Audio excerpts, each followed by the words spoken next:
When was the last time somebody did something on your team and you said, we don't have a policy for that?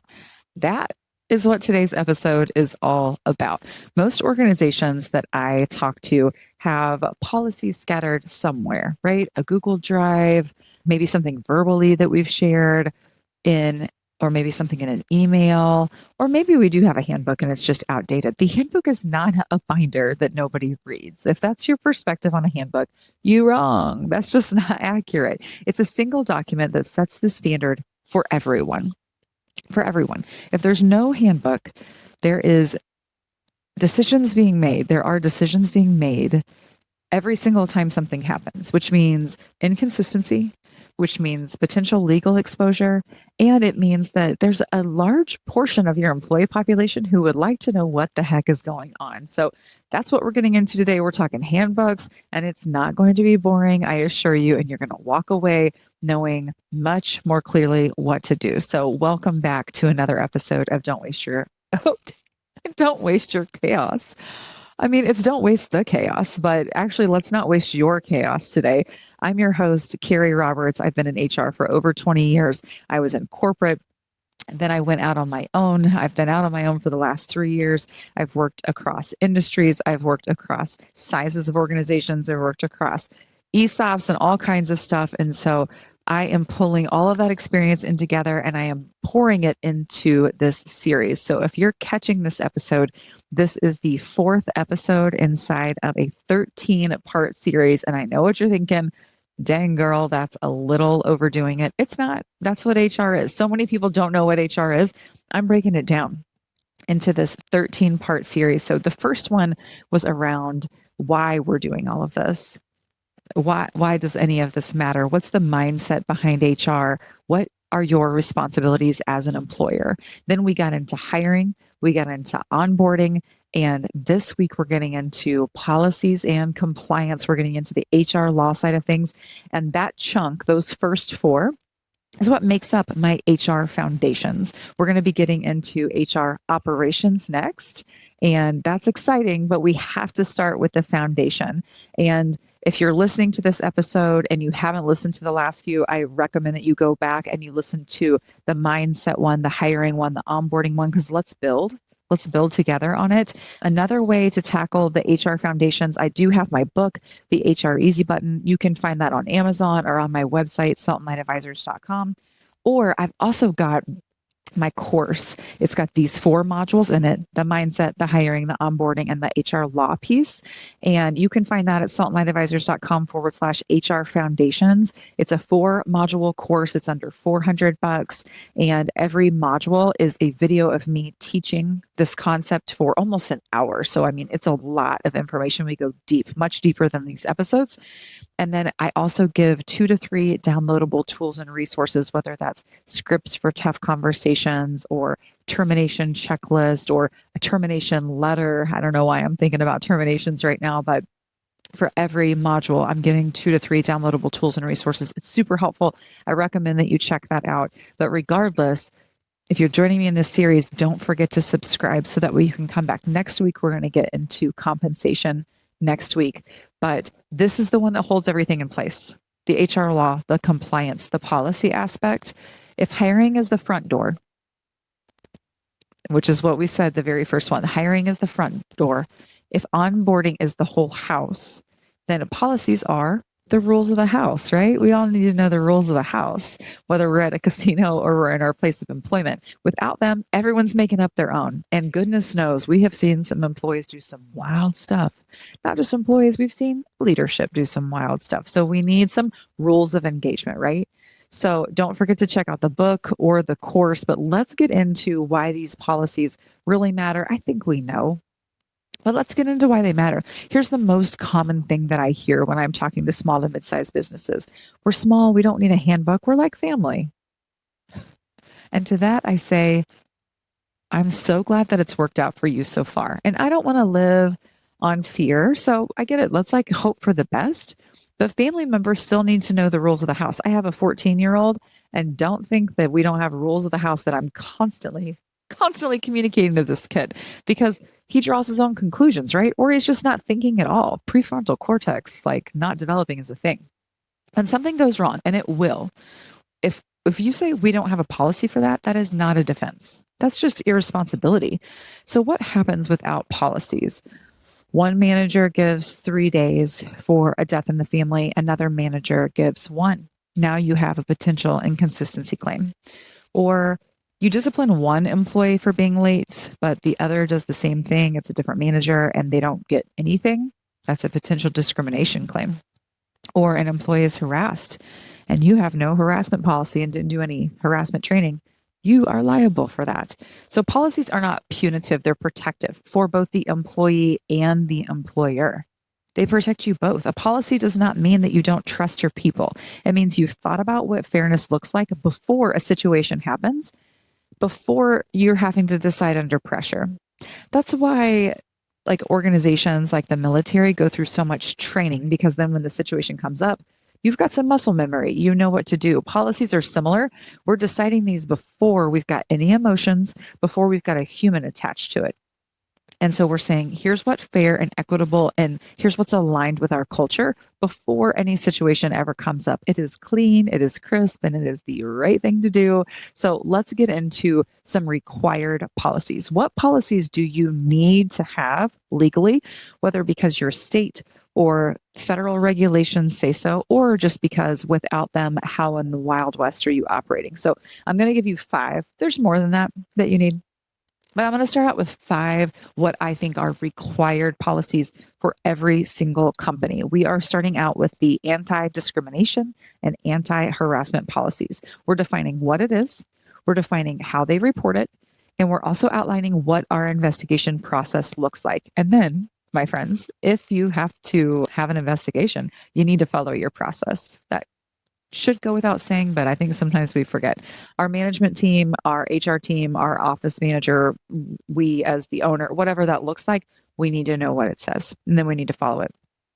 Must be in writing, must be communicated, must be enforced consistently. This policy is clutch, it's foundational. We have to have it present. So we're talking Title VII, ADA, ADEA, you're covered by these even if you are a micro business. These matter to all of us. Next one is an at-will statement. If you're operating in the state that's at will, I operate out of the state of Missouri. It is at will. This needs to be explicit in the handbook.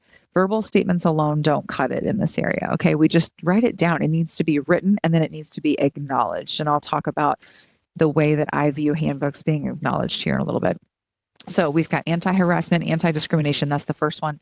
Second one is our at-will employment statement, if that applies to us. Third is our equal opportunity employer statement. Brief, but required. Okay, this one has to happen too. And this is going to apply across hiring. It's going to apply across promotions, performance management, compensation, termination. And we need to make sure that all of our practices are true. We are truly a non-discriminatory environment. We are equal opportunity. Fourth, I want you to cover your pay practices, when and how and what methods you use. How are people going to get paid? Really, I've got to tell you, whether they are attached to the purpose of your organization and they are passionate about it, most people aren't doing this for free. So we need to explain the monies. Like we need to be very clear about this. How often you get paid or you pay your people, what your overtime policy looks like, how time is tracked, what happens if a paycheck is wrong, Fair Labor Standards Act compliance, especially if you have non-exempt employees, but for anybody. So that is our pay practices. When we pay, how we pay, and under what methods we pay. And then fifth is our leave policy. People are going to take off work, whether you have paid vacation time or not. Your people are going to take off work from time again. So we need to outline, do we have paid time off? Do we have sick leave? What does that look like? What does your state require? States are different. Every state has a little bit of variance on this. And then we need to talk Family Medical Leave Act, especially if you're an applicable large employer, meaning you have at least 50 full-time equivalents. And if you don't know how to calculate a full-time equivalent, you need to do a little research on that, because that's not just how many full-time employees you have, even though that's a common misconception. That is how many full-time equivalents. So you take part-time, the average hours worked, how many of those that you have. There's a calculation, and I recommend you have a spreadsheet for this. I've got that. I share that with all my clients. But you need to document what leave looks like, even if you are not an applicable large employer, because what happens if somebody has to be a caregiver or someone unfortunately gets diagnosed with cancer and needs an extended time off, whether it's paid or unpaid, whether the job is protected or not, map it out. And then lastly, under leave, bereavement, jury duty, military leave, voting, how do you handle that? Decide the standard before you're asked. If your employee's coming to you and they're like, how do we handle this? And you don't have a policy for that, you really should have. You really should have. You're an employer. These are your responsibilities. So those are the 5 primary ones. Anti-harassment, anti-discrimination is one. At-will employment statement, if that applies. Equal opportunity employer statement. Pay practices, and then your leave policies. Those are the 5, I think, non-negotiables that you need to have documented in writing. Now, let's go over what I think are strongly recommended policies. Ones that, I also feel like you really, really, really need to have, but they would come secondary to those requirements. The first is your code of conduct or workplace behavior. If you don't have what I call an MVV, a mission, vision, values, some people call it a heart statement, a purpose statement, any of those things, this is how we treat each other, how we treat our clients, and how we interact with society and public. I also recommend inside of this, you have a social media policy, because that is something that I get contacted often, like, how do I handle this employee? I want to discipline them because of what they posted on social media. The very first question I'm asking friends is, what's your social media policy look like? If you don't have one, you should have one. This is what employees can and can't say about the company or other things. Maybe a disclaimer that you want them to have, that their opinions are not affiliated with their employer if they have their employer listed on, let's say, their Facebook profile or whatever that looks like. And so outlining a policy for that. I did a comprehensive training for a public school district on this right after the Charlie Kirk assassination, because one of their employees made a very lewd comment about the unfortunate death, and people were calling for that individual's resignation. And the school district felt like they needed to respond, and they had never had a policy. So I put together a training. This is something that I give to public school systems, well, for a cost, that I've created for public school systems, and I can do it for other organizations as well. But I've got online modules, a quiz at the end, comprehension, acknowledgement, the whole 9 yards. And this is something that organizations need to have. If it feels like bureaucratic black tape, how about red tape? If it feels bureaucratic in that way, like, okay, maybe it is, but are you never going to come up with this issue? So, that's just something, but regardless, you need to have your code of conduct, your workplace behavior expectations lined out. It's part of your culture. So that's the 6th policy that I recommend you put in place, but the first of the recommended, I guess I would say. Next is around attendance and punctuality. And even if you have a salaried professional staff workplace, I still think you need to outline these policies. What counts as a tardy if you care about that? What counts as a no-call, no-show if you care about that? And by the way, you should care about no-call, no-shows. What's the progressive response if it happens once, twice, 3 times? Inconsistency here is one of the most common claims that I see. You let so-and-so do it, but you're not going to let me? Why? Is it because I'm a female, different race, different religion? You're opening the door to speculation in that area and claims. So attendance and punctuality, let's address it. The next is performance expectations and your disciplinary action process. And if you don't have those, let's develop them. They need to exist. You probably have some sort of them. So let's formalize them a little bit more. What's a verbal, written, final written, some people call it, I call it an employee performance improvement plan, termination? What's all that look like? Employees should know the process before they're in it. They should know that there's a process. They should know that it's applied consistently before they're ever in it. This isn't about being punitive. It's about being fair and consistent. So this being outlined, very, very helpful. Do you have to put every single nitty gritty? No, this is not a standard operating procedure for the manager who's applying it. This is just letting people know you have a policy around it and it's applied consistently. Next is around confidentiality and data protection. I want you to have a tech policy in there. What's confidential what happens if it's shared outside of your organization, especially important for client-facing businesses, which for the most part, we all are. So confidentiality and data protection, we need to have that in there. And then lastly, a drug and alcohol policy if it's applicable to you. This is especially relevant for safety sensitive environments, or if you do any kind of drug screening at hire or at perception. So we need to make sure that we're outlining that. So, okay, we've got our 5 requireds. Now we've got our other 5 strongly recommended. How do we talk about this? How do we communicate it? And here's what I like to say about a policy or a handbook. It's not a legal document. And I know you're probably thinking like, it sure feels like a legal document. We're referencing a lot of laws. It's a communication tool that happens to have legal weight, but this is a communication tool. Here are my expectations as an employer for you. Here are the areas that you can hold me accountable to as your employer. I'm going to pay you on time. I'm not going to discriminate against you. I'm going to give you a fair termination practice if we get to that point. So we're outlining things on both sides of the table. So here's the structure, just that I recommend, give or take. Okay, this is just my recommendation. So in the handbook, we want to have a welcome and we want to have our company overview. This is where we're going to introduce our mission, vision, values, who you are, things like that. Then we're going to go into our employment basics. So we're going to cover our at-will in this area, our EEO statement, classifications, like what's the difference between exempt and non-exempt, contractor and employee, things like that. Then we're going to get into our pay and hours. So our Fair Labor Standards Act compliance pieces, our overtime, our timekeeping. That's the next piece. Then we'll move into time off and leave. What do our PTO policies look like? Any sick leave, bereavement, FMLA if it's applicable. All of those are going to fall into that time off and leave bucket. Next is around performance and discipline. We're setting expectations in this area. We're outlining our progressive disciplinary practice. And let's say in general, you do annual performance reviews. You don't have to say in June every single year we do an annual performance review. You can say performance is assessed formally on an annual basis. Leave it open-ended.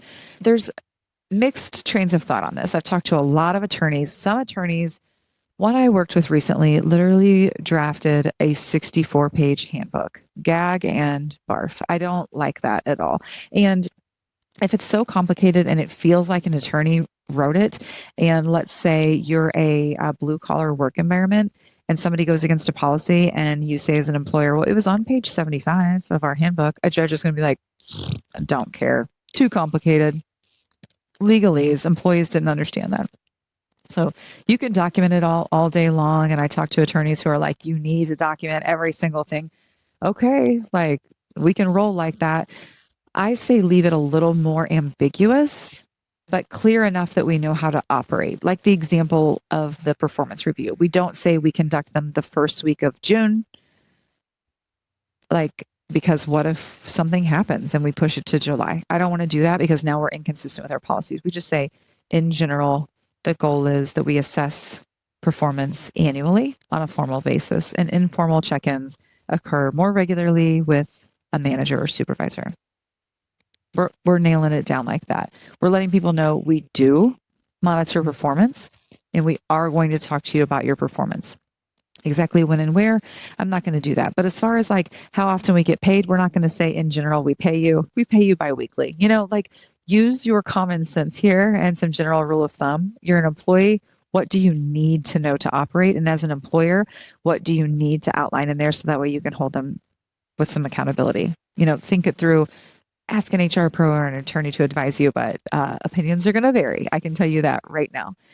Okay, workplace conduct. We want to get into our harassment policies, our code of conduct in this area, and attendance or reliability, however you want to talk about it. Next is performance and discipline. So we talked about outlining our expectations in our progressive disciplinary process. Make sure that this is being included here. And then lastly, separation in this area.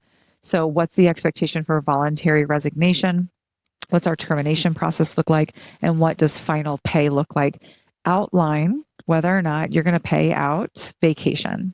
You guys, just outline it. This is a huge question that comes up. And if it's not outlined, then the expectation is you're paying it. So why not just say, and if you're going to outline it, do you require 2 weeks notice if it's voluntary to get paid out? Put your parameters in there, put your expectations, write them down. Then I want you to have an acknowledgement page. I have been issued this. I understand it. It's dated. This is your evidence that you gave it and that everyone read it. Do not skip this. Do not skip this. And I don't want you to do this manually. I really don't want you to have everybody hand sign this. I really don't even want you to do it in Adobe. I want you to do it in an HR payroll system, even in QuickBooks, y'all, which I'm not promoting QuickBooks as an HR payroll system, but even in QuickBooks, you can upload your handbook and have them electronically acknowledge it. They can do their I-9s there, they can do their tax form there, and you can actually, if you're doing payroll through QuickBooks, like I said, it's not a great system, but if you're very tiny and that's what you're using, you can upload that document into Gusto, Rippling, ADP, UKG, Paycor, Paychecks, all of these systems. Upload the document, get it electronically acknowledged, put somewhere that you're able to, they're subject to change and that they're accessible in this area. So that way, if you change a policy, make sure, first of all, communicate it. Like, just be a good person and communicate any changes. Don't try to be tricky and update something in the handbook and then don't tell anybody and then be like, well, you signed it. But it said that we could change it. Like, don't be weird. Don't be weird about it. Let people know, like, hey, we're updating this policy. So how often do you need your employees to acknowledge it? I personally like this annually. I personally like to go over policies annually. I mean, and you could say like, oh, because you're an HR person or whatever, but I guarantee you that throughout the course of the year, some things have come up that have been annoying to you as a manager, as a business leader, as an owner. Why do people always trip over this area? We need to clarify expectations in this area. Great. Let's do a policy and expectation retouch and then have everybody re-acknowledge the handbook at that time. Why not? Why not? I don't know why we wouldn't. So laws change, right? And your business changes. The handbook needs to keep up with that. So once a year, somebody needs to be responsible for having this as a calendar reoccurrence. You probably need to have a little team, whether it's your office manager, if you've got an HR person, management team, get together, go over the policies, talk about any that need to change, ones that are outdated, ones that we don't apply consistently, get on the same page. This is a good part of your annual strategic planning retreat. And goodness knows, if you need somebody to run that with you, holler at me and I can help you walk through that process. I would also say, this isn't just for the person who doesn't have a handbook. This is for the person who has a 2017 handbook and it's 2026 at the time of this recording and you haven't updated it. I have potential clients reach out and say, we need you to update the handbook. And I'm like, okay, when's the last time it's been touched? And 2017, for whatever reason, has been the going rate lately. I guess we're coming up on 10-year anniversary almost of not touching that handbook. Let's get in there. I'm going to do an HR audit. I'm going to peek under the hood under everything that you're doing. And then I'm going to be able to, the second month we're working together, get that handbook updated in a way that you actually operate. And we're going to do a great job together on that. But let's get your handbook operated. Your handbook does not need to sound like it was written by a lawyer. Okay. It doesn't need to sound like that or reviewed by a robot. Okay. It needs to be written in your voice. It needs to match your culture. This document represents your company and everyone who joins it. And so if it feels like a really stiff legal document, but you've got a pretty casual culture, that's out of alignment. So make sure that it's aligned. So here's kind of some outlines of things to think through. Make sure it's in your voice.